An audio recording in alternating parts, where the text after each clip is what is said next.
La historia económica puede aportar mucho a un debate político argentino que está apenas comenzado o tal vez sin comenzar. Al actual gobierno se le atribuyeron inclinaciones y se lo etiquetó y se le asignaron tendencias pensando en gran medida en una vieja impresión, una vieja hipótesis que es que Argentina desde sus inicios está siguiendo el itinerario o es el resumen del enfrentamiento de dos grandes proyectos.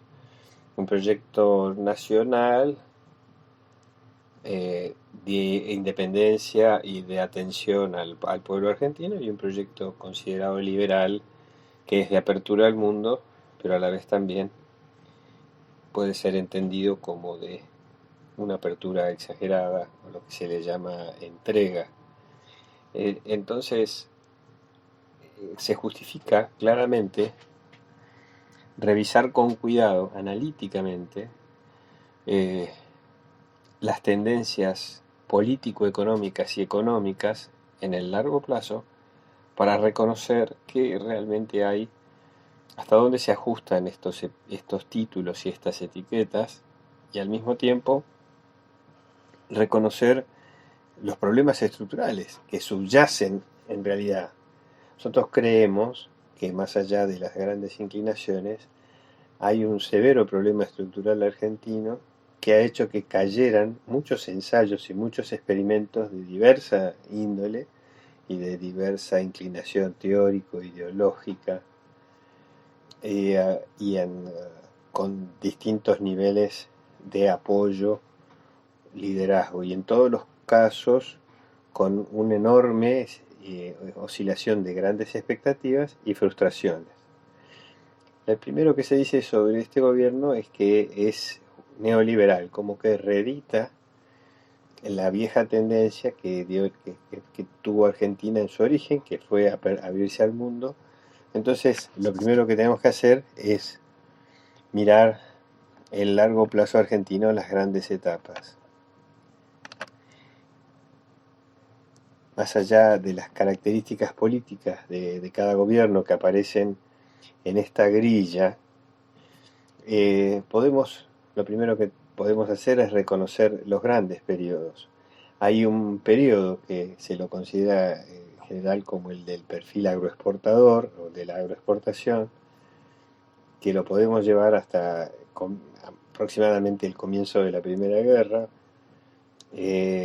Mundial y después hay un periodo que aparece ahí con los cuadros recuadrados las etapas políticas en rojo, que sería el conocido como de sustitución de importaciones, porque en el primer periodo Argentina exportó y obtuvo su riqueza de la exportación, particularmente de su fértil y muy abundante espacio rural y la importación de manufacturas, se entiende. Y en la segunda etapa esta de sustitución. Estas manufacturas que se importaban se supone que se sustituyeron por manufacturas locales, lo que creó o impulsó un nuevo sector que va a desafiar incluso a la agroexportación, que es precisamente la industria en general localizada en el área metropolitana, en el Gran Buenos Aires y otros entornos metropolitanos en el interior.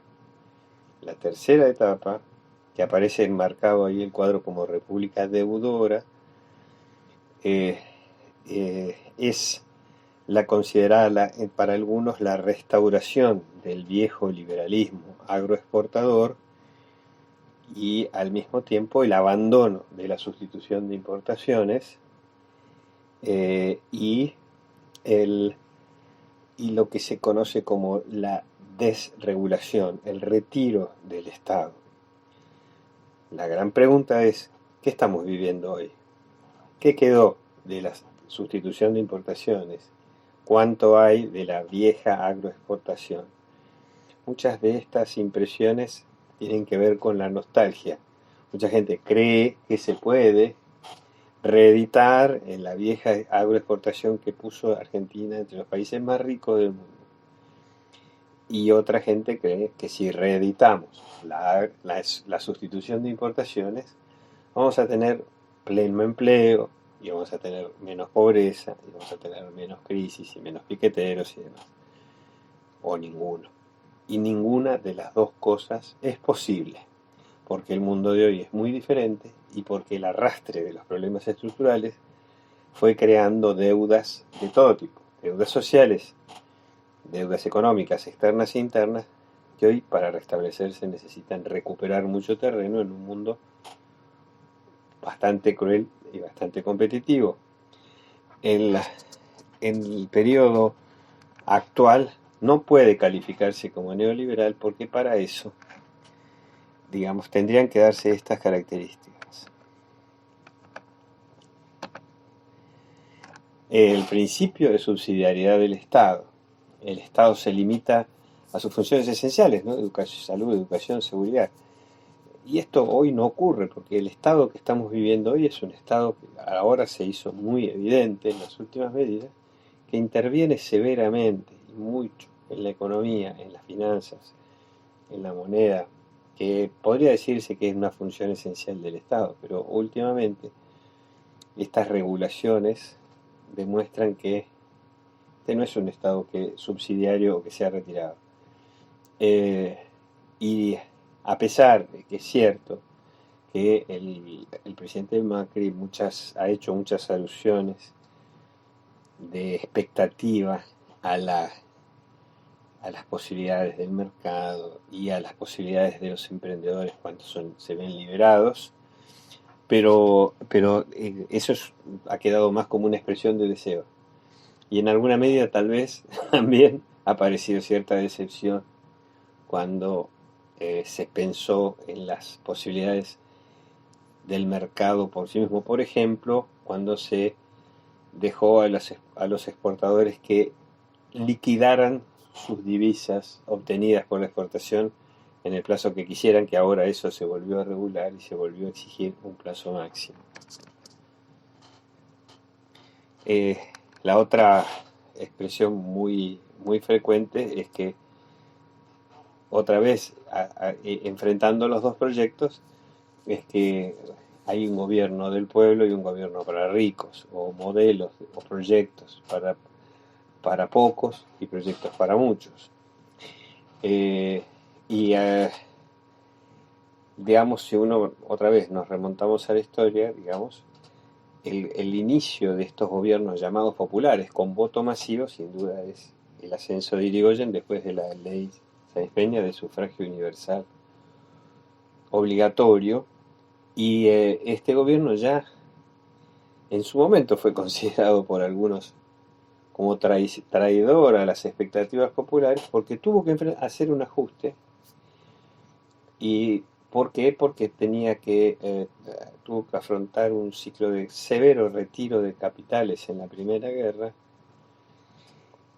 un déficit fiscal enorme heredado, y por lo tanto esto se redundó en una recesión, la caída del salario real, el aumento de la desocupación. Entonces, curiosamente, el gobierno que se considera como el inicio de la tradición popular masiva, en realidad también fue acusado y tuvo que enfrentar esta etiqueta de ajustador antipopular. E incluso en algunos casos con severa violencia en la calle y represión. ¿Sí? Lo que pasa es que podemos mirar la situación al revés.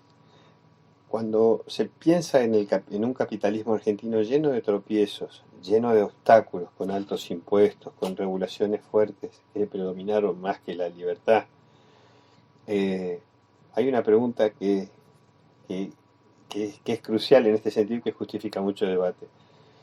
El de sacar trabas a la inversión, sacar trabas a los capitalistas, ¿implica favorecer a los ricos o implica generar riqueza? ¿Implica crear trabajo o implica simplemente llenar más bolsillos de una élite? Esa pregunta tiene sentido y, ah, y por supuesto no podría tomarse medidas para aliviar o para estimular la inversión desatendiendo lo que pase con esto. Porque si a un inversor uno le crea condiciones, tiene que pedirle a cambio que cree trabajo. Y eso, con una buena política, se puede hacer.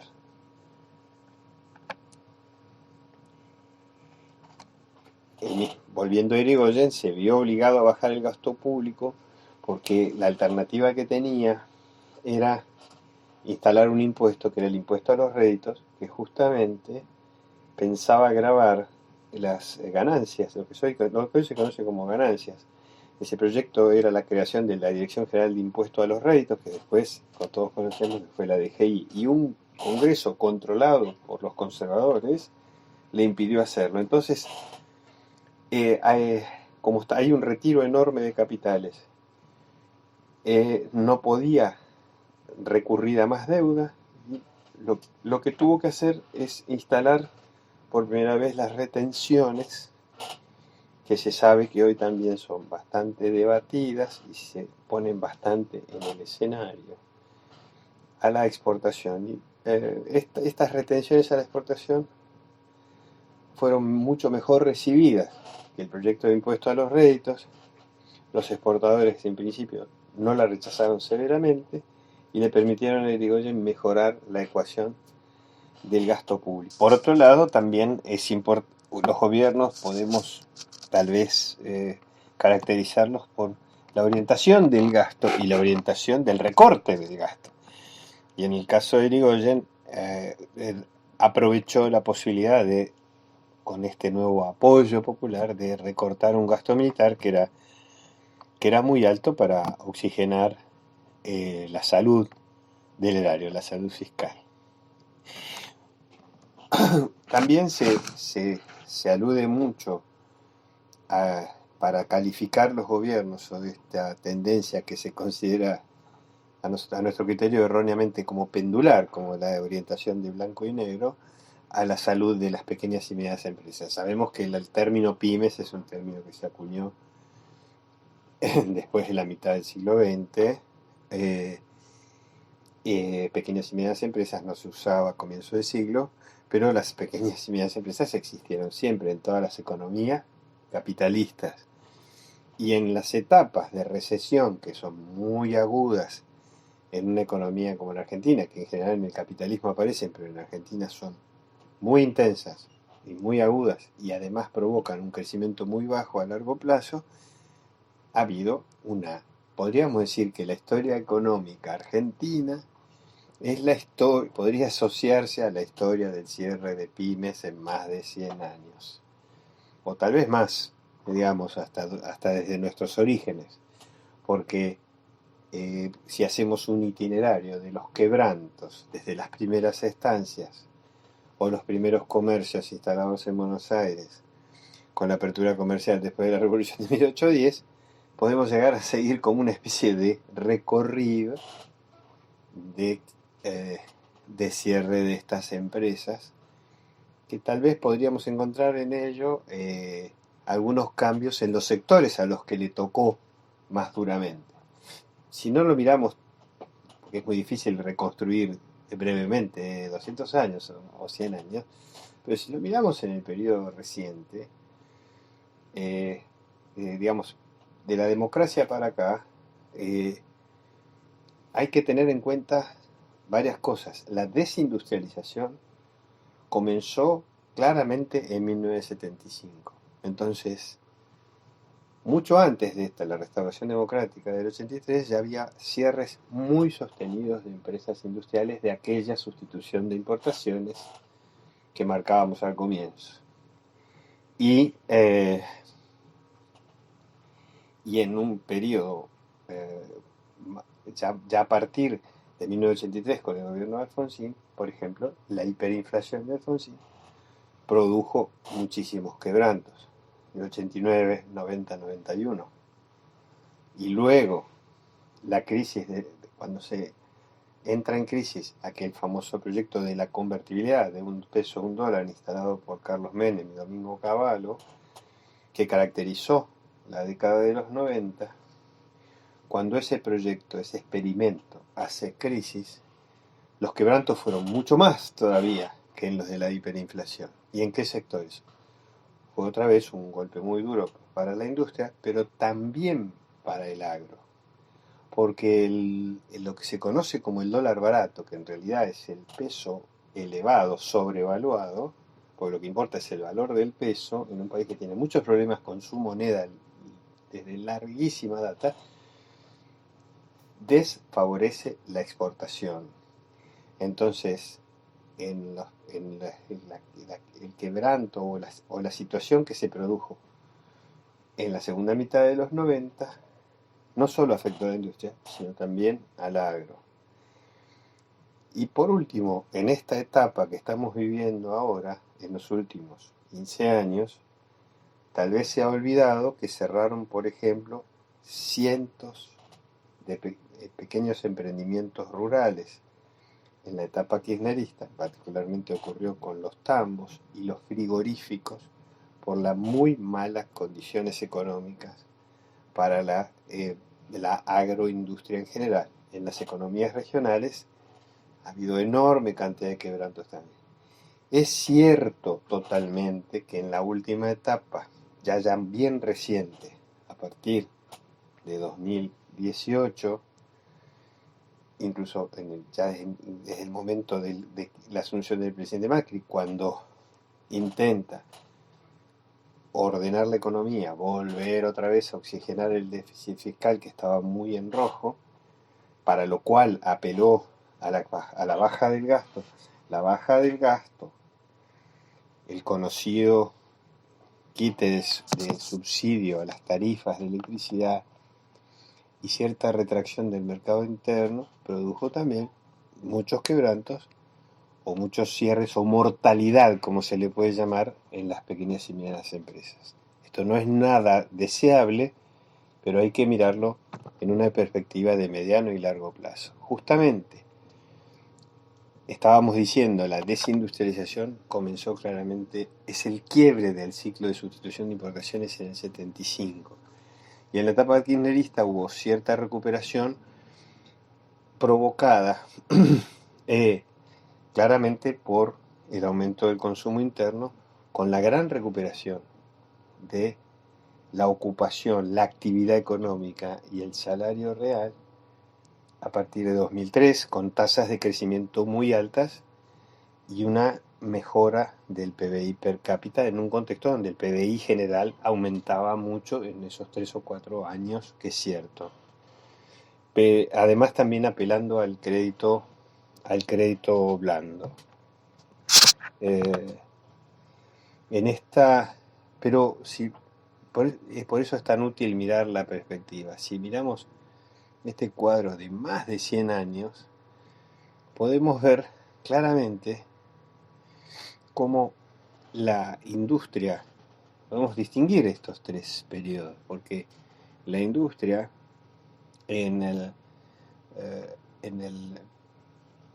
periodo, digamos, de comienzos de siglo, está disputando porciones del PBI con la agricultura, está creciendo mucho y, como es conocido, en los 30 le gana a la agroindustria en cuanto a su porción del PBI. Pero después se puede observar fácilmente que a partir se ve en la curva, la franja de abajo, claramente cómo retrocede.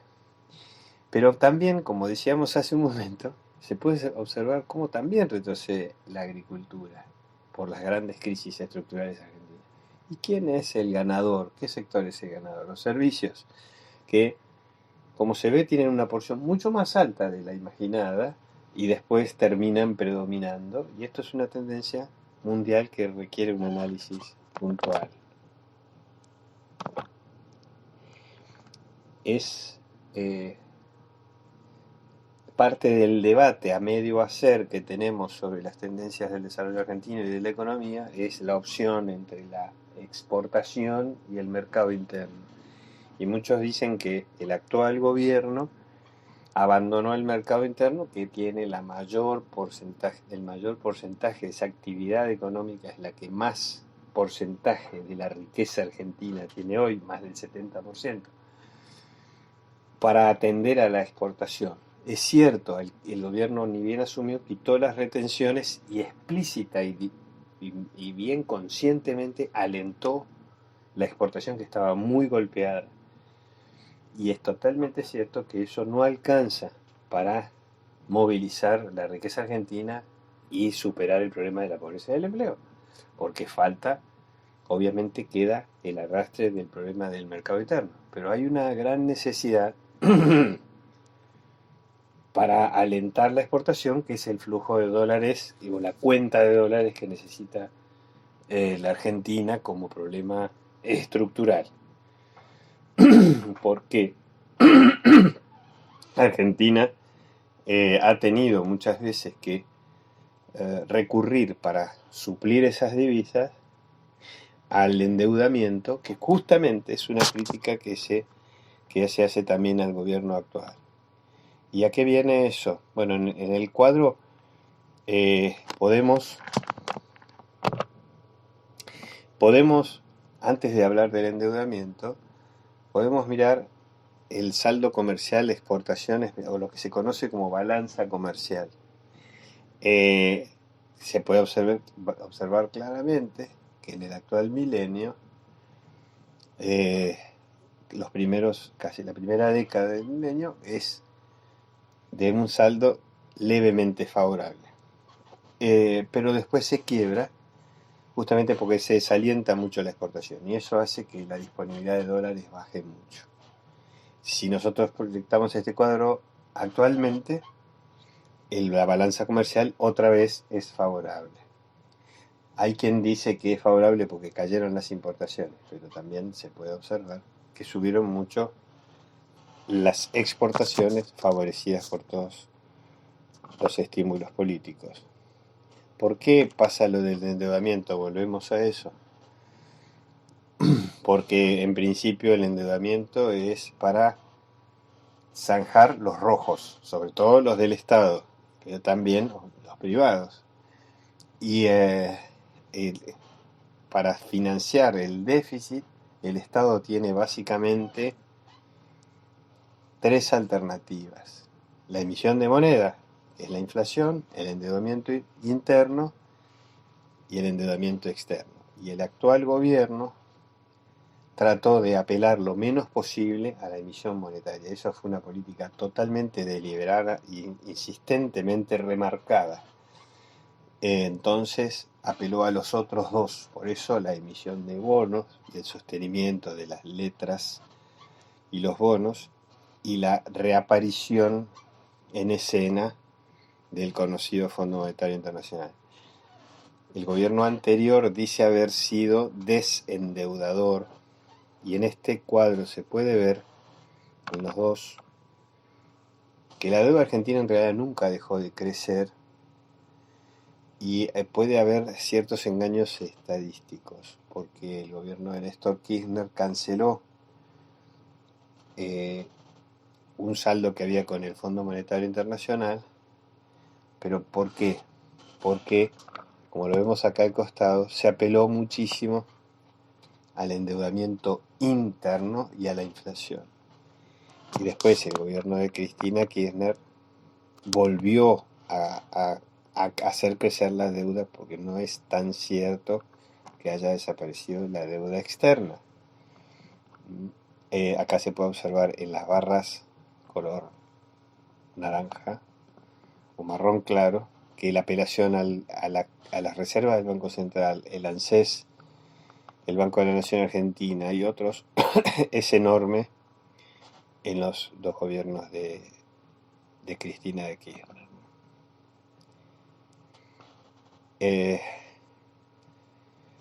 Otro elemento de esta dialéctica, de estos supuestos dos proyectos, es la insensibilidad social que tiene que ver con esto de los gobiernos populares a los gobiernos antipopulares. Si se quitan los subsidios a las tarifas y la energía deja de ser barata, si se contiene o se trata de bajar el gasto público en un país que tiene un alto peso y creció mucho en la etapa kirchnerista del empleo público, entonces el saldo social no puede ser indiferente. El gobierno actual insiste por los cuatro costados en que no bajó el gasto social y los datos lo comprueban, pero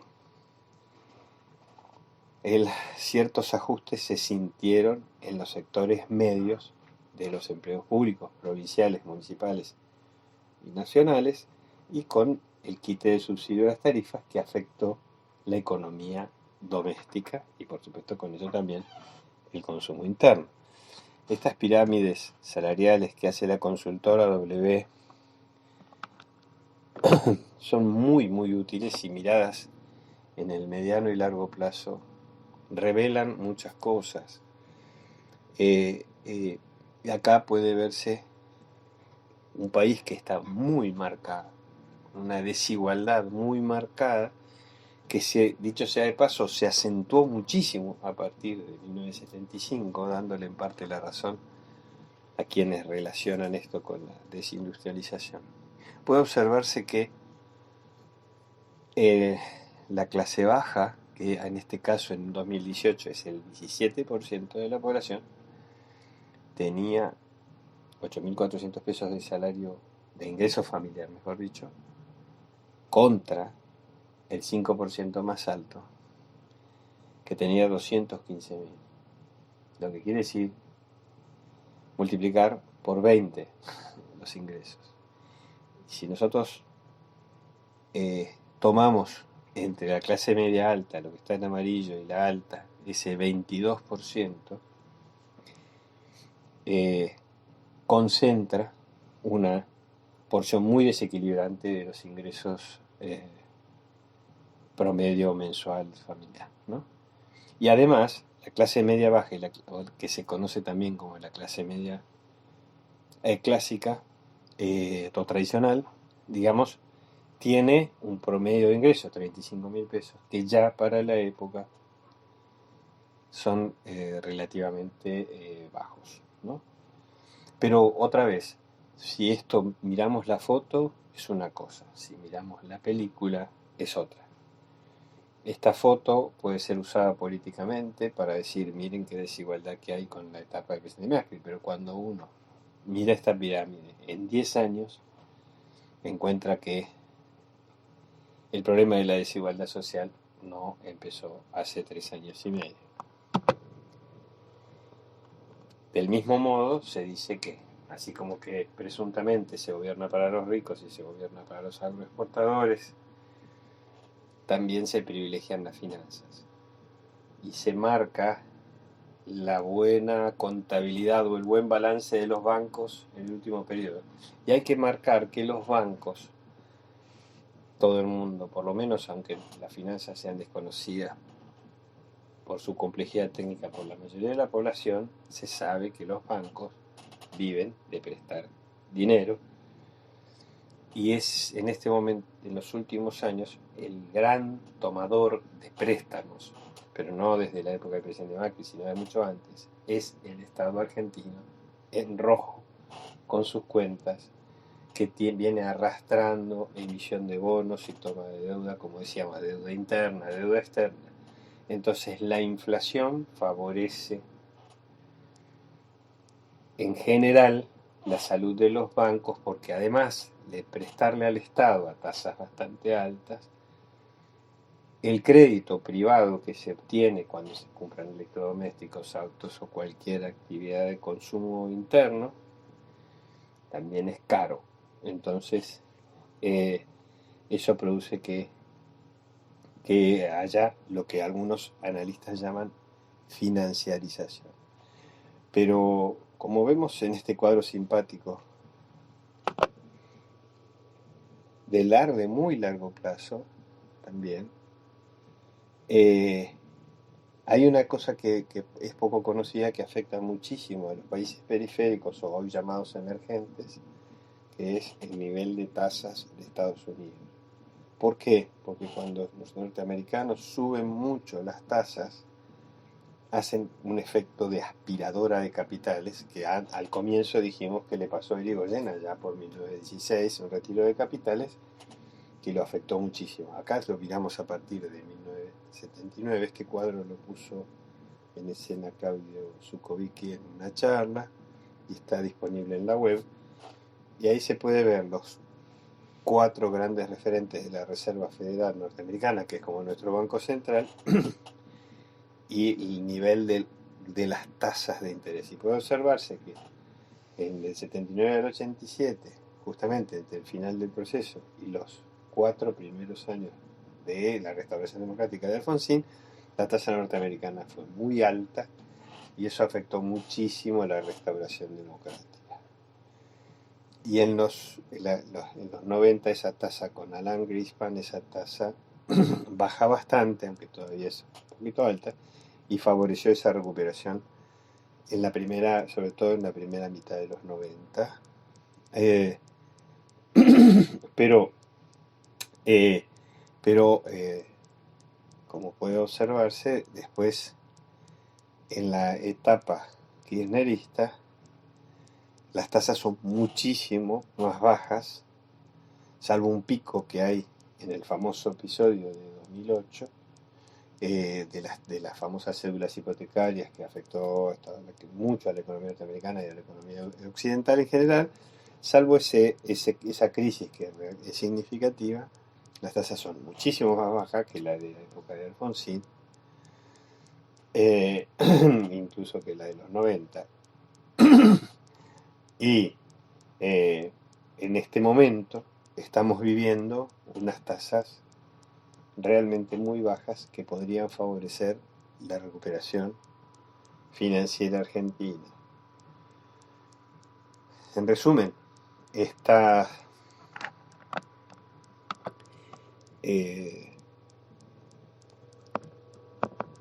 vuelvo un poquito para atrás porque pasamos a otro tema ahí. En el, en el, en la tesis de la financiarización es relativamente cierta. Es cierto que las finanzas desequilibran, controlan, alteran un movimiento de tasas internacionales, una retracción de crédito, la salida de capitales es demasiado gravitante, pero una vez más hay que distinguir el ciclo económico global de la decisión política local. El último punto es ya muy diferente, que es un problema que algunos plantean como la fórmula de salida estructural argentina: apostar a la ciencia, tecnología, a los recursos humanos, a la educación, y que Argentina abandonó eso hace mucho tiempo y entonces, digamos, eso está siendo planteado por muchos analistas hace mucho tiempo y que realmente esa es la salida de fondo para Argentina. Y no deja de ser cierto porque se plantea que la riqueza de hoy no es ni el petróleo, ni la tierra, ni la soja, sino el conocimiento. Y es cierto que Argentina tiene muy baja inversión en conocimiento, pero una vez más, para poder encarar esa especie de curva de ascenso, esa cuesta que hay que remontar, se requiere una inversión muy importante y para eso tenemos que tener una oxigenación y un saneamiento de las cuentas públicas y las cuentas privadas, para lo cual se requiere inevitablemente primero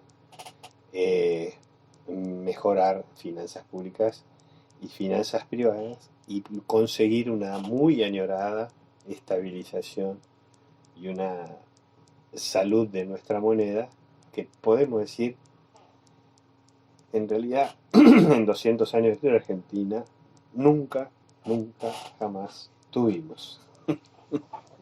Bueno, las conclusiones las estábamos adelantando un poco recién, pero En cierta forma también es interesante que cada uno las piense al mirar todo esto, revisando estos cuadros y criticando también nuestra posición y nuestra interpretación. Pero creo que hay que marcar una cosa muy importante, que la dijimos al final recién, separar las tendencias cíclicas de las decisiones que toman los gobiernos. Hay una tendencia argentina muy fuerte a exagerar la influencia de los gobiernos o personalizar las decisiones o decir que tuvimos pobreza porque a tal se le ocurrió. Un poco haciendo un paralelo con la selección argentina, que siempre pensamos que no somos campeones, tendríamos que ser campeones mundiales siempre, y que si no lo somos es porque no hemos elegido bien el director técnico, y como que 10 millones de directores técnicos no son escuchados. Pero ya sabemos que los resultados deportivos son mucho más complejos que eso, y lo mismo pasa con el desarrollo económico, político y social. Muchas gracias.